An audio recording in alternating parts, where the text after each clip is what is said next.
अस्सलाम वालेकुम नाज़रीन कराम। एक तरफ तो आज सुप्रीम कोर्ट में 7 रुकनी बेंच बना दिया है एक वो शख्स जो ताहयात नाअहल है उसको अहल करने के लिए, और दूसरी तरफ आज जमशेद दस्ती की एक वीडियो आई है जिसने पूरे पाकिस्तान के अंदर तहलका मचा दिया। 5 मिनट की इस वीडियो में वो रो रहे हैं, करला रहे हैं, करब के अंदर मुब्तला हैं और पाकिस्तान के चीफ जस्टिस के आगे हाथ जोड़कर ये गुजारिश कर रहे हैं कि चीफ जस्टिस साहब मुझे इंसाफ दे। उन्होंने कहा कि रात के अंधेरे में मेरे घर पुलिस आई है, मेरे घर सीटीडी वाले आए हैं और मेरे घर वालों को यरगमाल बनाकर रखा है। उन्होंने ये इल्जाम भी लगाया कि मेरी बीवी को, मेरी अहलिया को किया गया, मेरा 10 साल का बच्चा है वो रोता रहा, करलाता रहा, लेकिन किसी को कोई रहम का ख्याल नहीं आया। ये 5 मिनट की वीडियो के अंदर उन्होंने बहुत सख्त किस्म के इल्जाम लगाए हैं, लेकिन अब सवाल यह पैदा होता है कि क्या पाकिस्तान के चीफ जस्टिस जमशेद दस्ती को या उनके घर वालों को यह मौका फराहम करेंगे, उनसे पूछेंगे कि क्या वाकई आपके साथ हुआ या फिर आप अदारों के ऊपर इल्जामात लगा रहे हैं। वजह क्या है? वजह यह है कि जिस वक्त जनाब मोहतरम इज्जत माब काजी फाइज ईसा साहब ने हलफ उठाया था, पाकिस्तान के चीफ जस्टिस बने थे, तो उस वक्त सारे पाकिस्तान के अंदर एक बात हो रही थी कि ये वो पहला पाकिस्तान का चीफ जस्टिस है जिसने हलफ उठाते हुए अपनी अहलिया को अपने साथ खड़ा किया है। लोगों ने कहा कि ये पैगाम दिया चीफ जस्टिस ने कि मेरे होते हुए पाकिस्तान की माओ, बहनों, बेटियों की इज्जत के ऊपर कोई हाथ नहीं डाल सकेगा। लेकिन उसके बाद हमने क्या देखा? हमने देखा कि पाकिस्तान के अंदर माशाल्लाह से स्पेशली जो हमारी पंजाब पुलिस है उसने ऐसे ऐसे कारनामे सरअंजाम दिए जो कि शायद इंसानी तारीख के अंदर उनकी कोई मिसाल नहीं मिलती। मुल्क के अंदर इलेक्शन होने के लिए जा रहा है, कागजात नामजदगी कैमरों के सामने छीने जा रहे हैं, वकला को कैमरों के सामने गिरफ्तार किया जा रहा है, तजवीज कुरुंदा, तस्दीक कुरुंदा को कैमरों के सामने उठाया जा रहा है, और वो लोग जो इलेक्शन लड़ना चाहते हैं वो सामने नहीं आ पा रहे क्योंकि उनको लगता है कि अगर हम सामने जाएंगे तो पुलिस कोई भी मुकदमा हमारे ऊपर बना देगी, भैंस चोरी का मुकदमा बना देगी, पानी चोरी का मुकदमा बना देगी, कोई भी मुकदमा बनाएगी, या फिर 9 मई के केस में हमें अंदर डाल दिया जाएगा। और वो लोग सामने नहीं आते, उनके वकला सामने आते हैं, यहां तक कि वकला को भी गिरफ्तार कर लिया जाता है। लतीफ खोसा की बहू को पहले गिरफ्तार किया गया था, अब खबरें हैं कि उनके बेटे को भी गिरफ्तार कर लिया गया है।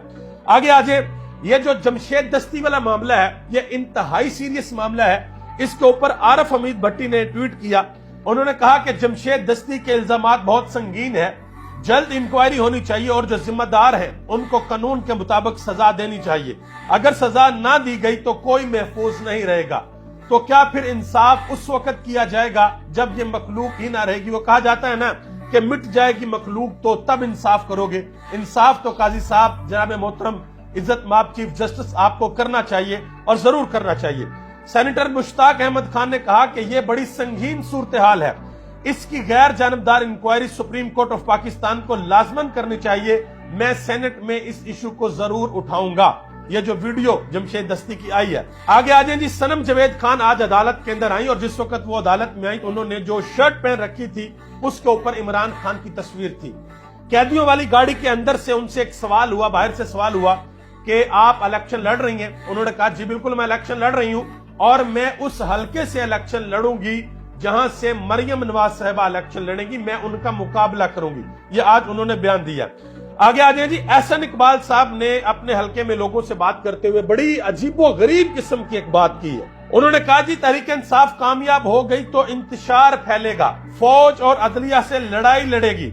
और उन्होंने कहा कि जिस वक्त इमरान खान की हुकूमत आई थी 2018 के अंदर, उस वक्त के चंद जजेस और चंद जर्नैल जो इमरान खान के इश्क में मुब्तला हो गए, पता नहीं ये खुद इमरान खान के इश्क में मुब्तला हो गए या इनकी बेगमात और बच्चे उसके इश्क में मुब्तला हो गए।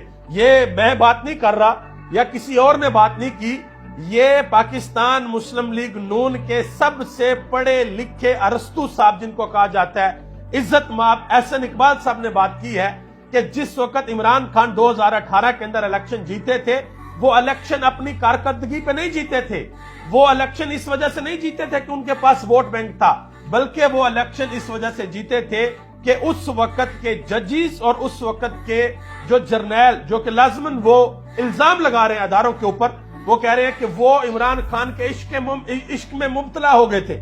وہ ہو گئے تھے یا ان کی بیگمات ہو گئی تھی یا ان کے بچے ہو گئے تھے, وہ عمران خان کے عشق میں مبتلا ہو گئے تھے. اور اس وقت اگر تحریک انصاف جیتی ہے تو ملک کا بڑا نقصان ہوگا. یہ فسادات پھیلائے گی, یہ اداروں سے لڑائی کرے گی, عدلیہ سے لڑائی کرے گی, فوج سے لڑائی کرے گی. یاد رکھیے گا, پاکستان مسلم لیگ نون کے پاس اس وقت صرف ایک منشور ہے, انتخابی منشور.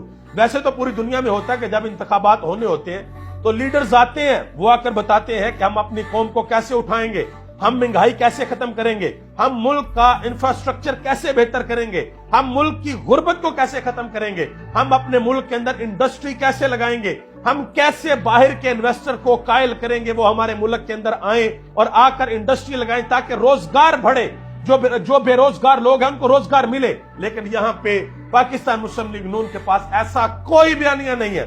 ان کے پاس بیانیہ یہ ہے, اگر عمران خان آ گیا تو یہ ہو جائے گا, اگر عمران خان کی جماعت جیت گئی تو یہ عدلیہ کے ساتھ لڑائی کرے گی, یہ فوج کے ساتھ لڑائی کرے گی. اور تقریروں کے اندر بھی یہ نہیں کہتے تحریک انصاف, کہتے ہیں جی 9 مئی والے, یعنی کہ 9 مئی. میری بات یاد رکھیے گا, جس دن پاکستان کے اندر 9 مئی کی صاف اور شفاف تحقیقات ہو گئی, مسلم لیگ نون کو ایسا رگڑا لگے گا کہ پاکستان کی تاریخ میں آپ ہر رگڑے کو بھول جائیں گے, کیونکہ کسی بھی صورت یہ ہو نہیں سکتا. دیکھیں ابھی مثال, میں چھوٹی سی مثال دیتا ہوں.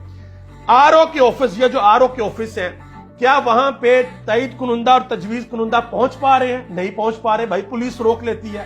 کیا وہاں پہ امیدوار پہنچ پا رہا ہے؟ نہیں پہنچ پا رہے, بھائی پولیس روک لیتی ہے. کیا وہاں پہ کوئی اور پہنچ پا رہے ہیں؟ ابھی تو اپیلیں آنی ہیں نا, اپیلوں کے لیے بھی وکیل جا رہے ہیں تو پولیس روک لیتی ہے. تو اس دن 9 مئی والے دن پولیس کہاں تھی, یہ سب سے بڑا سوال ہے. اس میں کوئی شک نہیں ہے, جن لوگوں نے اس دن یہ سارا کچھ کیا ان کے خلاف سخت سے سخت کارروائی ہونی چاہیے, سزا ملنی چاہیے. لیکن ان لوگوں کو پولیس نے کیوں نہیں روکا, پولیس کیوں ناکام رہی ان لوگوں کو روکنے میں؟ الگ بالکل سامنے بھی نہیں آئی پولیس. لیکن آج ماشاءاللہ یہ سارا بیانیہ بن رہا ہے 9 مئی والے, عمران خان اگر جیتے گا تو انتشار پھیلا دے گا, یہ کر دے گا, وہ کر دے گا. چلے کوئی نہیں, انشاءاللہ آنے والا وقت یہ بتائے گا کہ جیتے گا کون, اور آنے والا وقت یہ بتائے گا کہ پاکستان کے حق میں کون بہتر ہے. اگر تو نون لیگ بہتر ہوئی تب بھی پاکستان کی عوام کو پتہ لگ جائے گا, اور اگر تحریک انصاف بہتر ہوئی تب بھی پاکستان کی عوام کو پتہ لگ جائے گا. سب سے اہم سوال یہ ہے کہ فیصلہ عوام کو کرنے دے, فیصلہ جمہور کو کرنے دے, فیصلہ 24 کروڑ عوام کے ہاتھوں میں دے. کیونکہ ہم دنیا کے اندر یہ بھرم رکھتے ہیں, بھرم بھرتے ہیں, دعویٰ کرتے ہیں کہ ہمارے ملک کے اندر جمہوریت ہے, اور جمہوریت میں تو سب سے بڑی طاقت, سب سے بڑی پاور, جو سب سے بڑا رائٹ ہوتا ہے کسی بھی چیز کو کرنے کا, وہ جمہور کے پاس ہوتا ہے, وہ عوام کے پاس ہوتا ہے. وہ احسن اقبال کے پاس نہیں ہے, وہ عمران خان کے پاس نہیں ہے, وہ نواز شریف کے پاس نہیں ہے. ہاں اس وقت ہے جب عوام آپ کو الیکٹ کر لے, جب عوام آپ کو کہیں جی ہاں ہم مینڈیٹ دیتے ہیں آپ کو, اس وقت ہے. اس سے پہلے آپ کے پاس کسی قسم کا کوئی رائٹ, کوئی پاور, کوئی کچھ نہیں ہے. اس لیے الیکشن بہت ضروری ہے, اور صاف اور شفاف الیکشن بہت ضروری ہے. دعا کریں اللہ تعالیٰ اس ملک پر اپنا خاص فضل اور کرم فرمائے, اور الیکشن امن امان کی صورتحال کے اندر ہوں. پاکستان زندہ باد, پاکستان کے عوام اور پاکستان کے ادارے پائندہ.